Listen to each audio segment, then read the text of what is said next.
Video को last तक देखिएगा, बहुत मजा आएगा। दिमाग बहुत ज्यादा खराब हो, कैसे होकर हाला भला करी हमरे कुछ समझ में ना आवत बा। का हो कैसन बड़ा परेशान नजर आवत है? झिंगन दिमाग बहुत ज्यादा खराब है भाई। अरे यार का है बतावा? कुछ बतावे लायक ना हो भाई, कुछ बताई तुम्हारी दुनिया मजा ली भाई। का क्यों परेशान करे हो? का परेशान करे हो तब भैया हम परेशान है। ये करे हो बतावे लायक ना हो झिंगन भाई। अरे यार बताइए तबे कुछ पता चली, कैसे श्री बिहार वाल घूमे पता चली। अरे यार एक जनी हम बहुत पैसा ले रहे उधार, पैसा उनकर देना पास ज्यादा उन परेशान करे हमें, हमारे चाहे जान पैसा लाग दिया हमारे। कितना ले यार? 50,000 रुपया यार। 50,000 ले यार? हाँ तुम भी बिना परेशान है यार। अरे यार बहुत ज्यादा परेशान है। चला मतलब हम कौन व्यवस्था करते तो आने आओ। चला हो यही। हाँ चल भाई।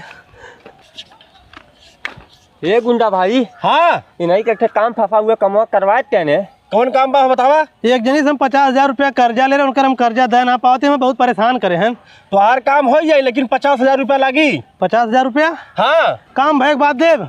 ठीक बाटे, बताओ के जान से मारे के बाटे, पकड़ के लावे खाओ। ये कुल ना करे को, हमें 1 लाख रुपया दे दे, 50,000 ओके दे दे, 50,000 तुम्हें दे दे। अरे तूने पकड़ लिया कहल है। तक मैं तो चला। अरे यार दे दे।